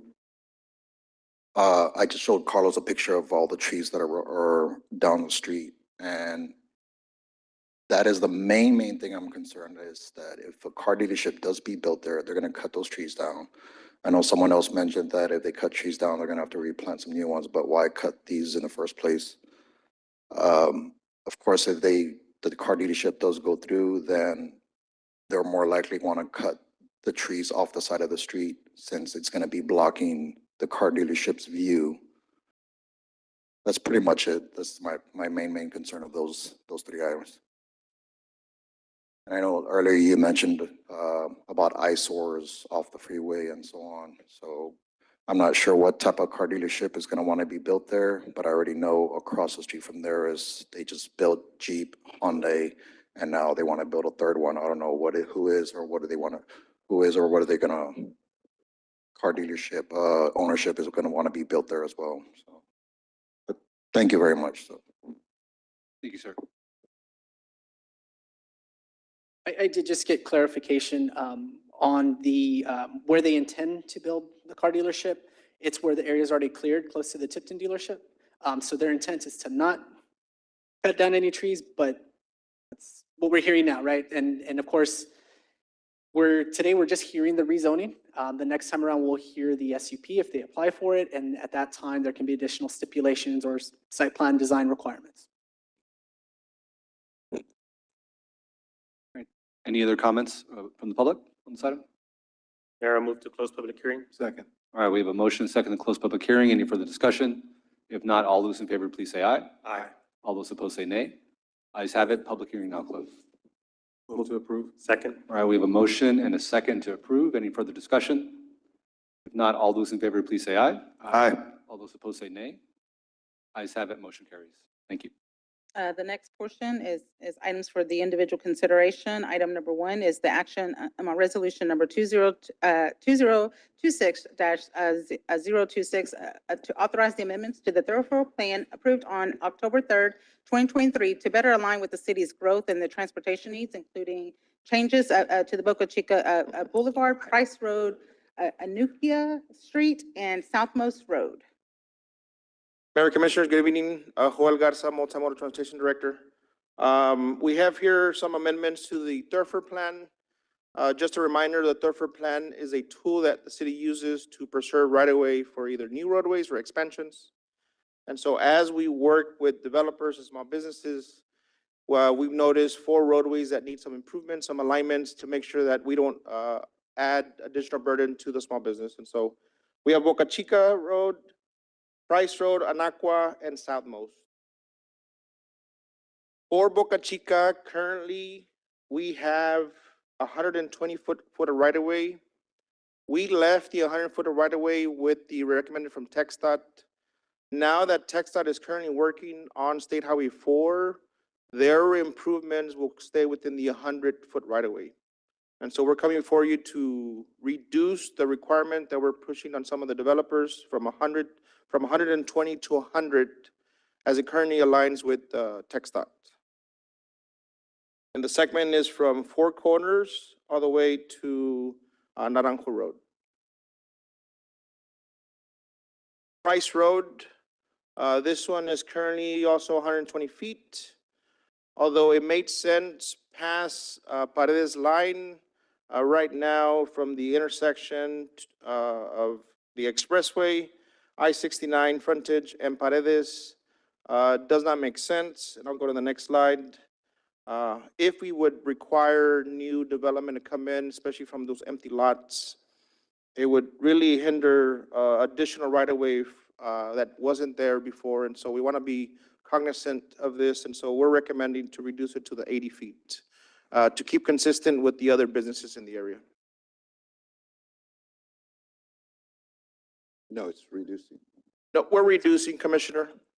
Yeah, we want to make sure that we're not asking more than what the other businesses already have in place.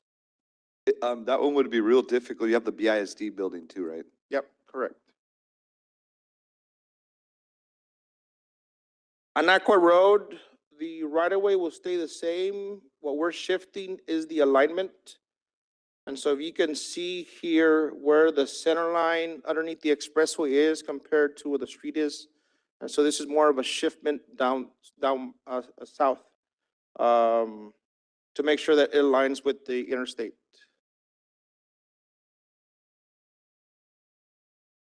And then the last one we have, during the 2023 update, in that it was recommended to be 70.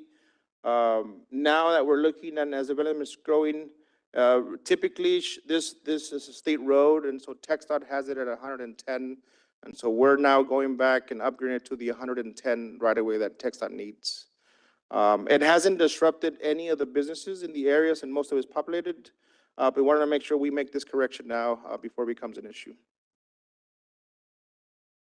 And with that, I can take any questions. Any questions or comments from the commission? I'll entertain a motion. Move to approve. We Second. have a motion and a second to approve. Any further discussion? If not, I'm sorry, go ahead. A few years ago, my father and I met with you. Wasn't it like 300 feet of right-of-way for Southmost, or? It was a portion closer to where the East Loop is at, Commissioner. Yeah. That's been rescinded, or? No, that's still the same, and it's for the East Loop. It's only up to the Monsi's Road.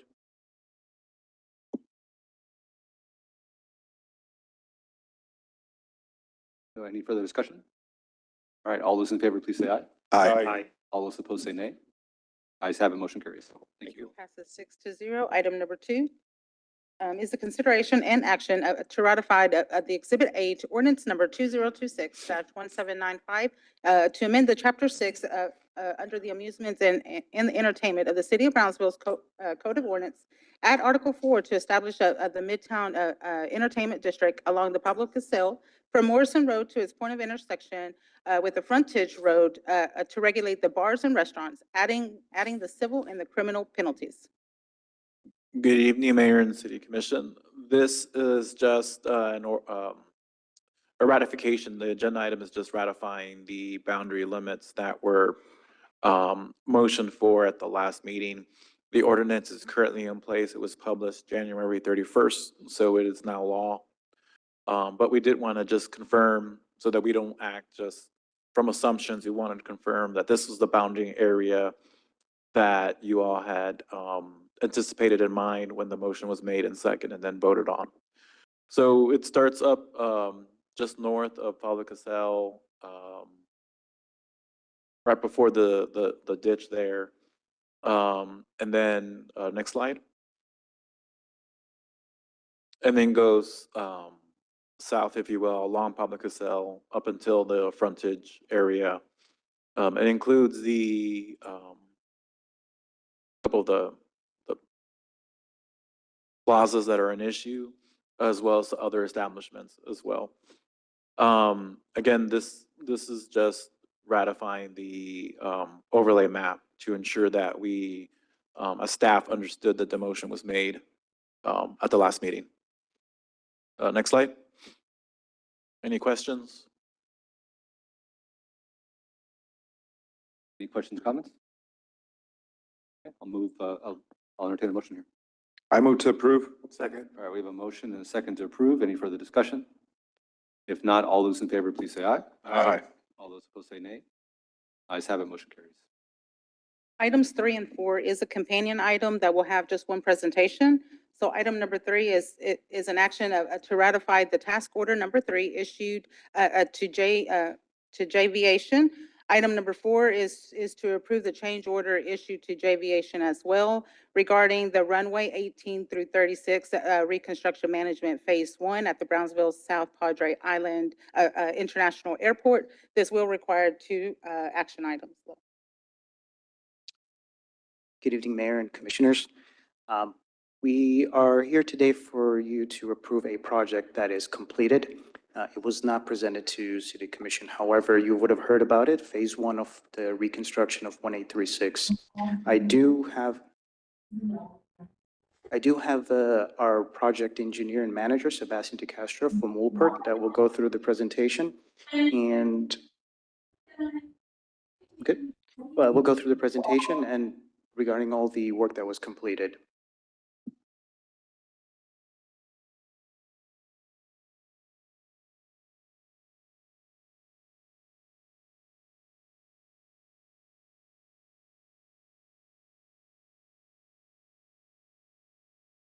Sebastian? Hi, can everybody hear? Yes, sir. Hi, yes. So basically, task order 3, this is about the Brownsville reconstruction project. We have been the engineer of contract of Brownsville, 5-year on-call engineer since 2023. This project is part of our master services agreement that dates back to 2023. The project goes even farther back since 2019 in the airport's capital improvement plan. This did not go through City Commission. It went straight to the city manager's office at the time. The contract for this job is about $1.07 million. There's only $240,000 left on this project to pay. This contract includes a revision 1 and a revision 2. Revision 1 covers the construction administration of this project, the rebid supports, and the full on-site coordination of phase 1. Services include, I already mentioned that. This work ensured the project could proceed efficiently after initial bidding and scope adjustments. And again, FAA, it's part of the FAA AIP program. 90% of it is funded by the FAA with 10% local match, which would be about $107,000. Revision 2 is Coverage addressed extended construction duration and unforeseen field conditions, which included weather delays, pipe changes, and liquidated damages. The contractor is paying for the liquidated damages associated with the contract out of their pocket, but the rest of the cost is funded at 90% by the FAA, 10% locally. So that's kind of the rundown on runway 1836. And moving forward, the airport is aware of following the process and procedures with procurement, working with legal and finance moving forward. This was just a lapse that took place before my time and individuals no longer with the airport.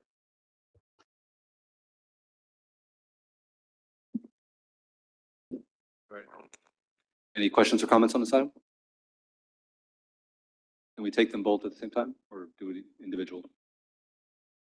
He's asking if we can make a motion for both items. Yes, you can. Move to approve both items, items 3 and 4. Second. All right, we have a motion and a second. Any further discussion? If not, all those in favor, please say aye. Aye. All those opposed say nay. Ayes have it, motion carries. Thank you. We'll move on to the board appointments to consider the resolution number 2026-004B to appoint members to the Charter Review Committee.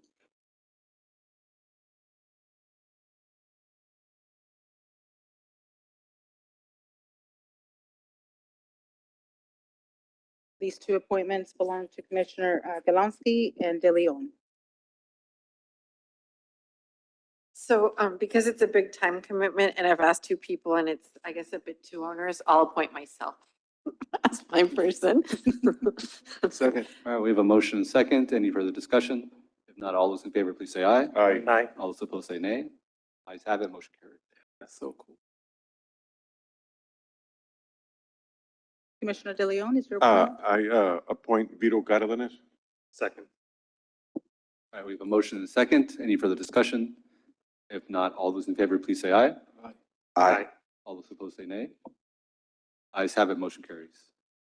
Moving on to the next appointment, which is with Resolution 2026-013 to appoint or reappoint members to the Historical Preservation Commission. This is for Commissioner Cardenas. Yes. I'll appoint Eduardo Garrido. Second. All right, we have a motion and a second. Any further discussion? If not, all those in favor, please say aye. Aye. All those opposed say nay. Ayes have it, motion carries. The next one is for Resolution number 2026-033 to appoint or reappoint members to the Downtown Tax Reinvestment Zone number 3. Yeah, I'm pending a response on that one, so we'll have to move it. The next one. Okay.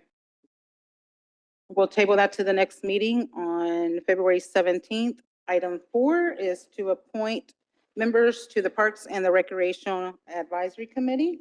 This appointment goes to Commissioner De Leon per your request. Yes, I request to Gilbert Rodriguez. Second. We have a motion and a second. Any further discussion? If not, all those in favor, please say aye. Aye. All those opposed say nay. Ayes have it, motion carries. May we enter executive session? Yes, please. So move. All right, we have a motion and a second. All those in favor, please say aye. Aye. Aye. Ayes have it, motion carries. So the City Commission will enter into executive session. The time is 6:04 on the following items. Is closed session pursuant to the Texas Government Code, sections 551.071 and .087 regarding the downtown TERS. Item 2 is pursuant to the Texas Government Code, section 551.071, related to the drainage utility funds. Number 3 is section 551.071 and .72, related to the UT RGV Task Force of the future updates. Item number 4 is section 551.071, including the contemplating items related to the Cannery Project Sames Inc. and Frank Muth Surety, a division of Frank Muth Insurance Company. 5 is 551.071 and .87 regarding the Brownsville Community Improvement Corporation, BCIC Quality of Life projects. We are in executive session.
Mayor, may we reconvene? Yes, please. Thank you. We are reconvening into open session. The time is 8:04. Is there any possible actions to consider? Yes, ma'am. Starting with action item number 1 related to the Cannery Project, Sames Inc. and Frankenmuth, a division of Frankenmuth Insurance Company. I'll entertain a motion on this item.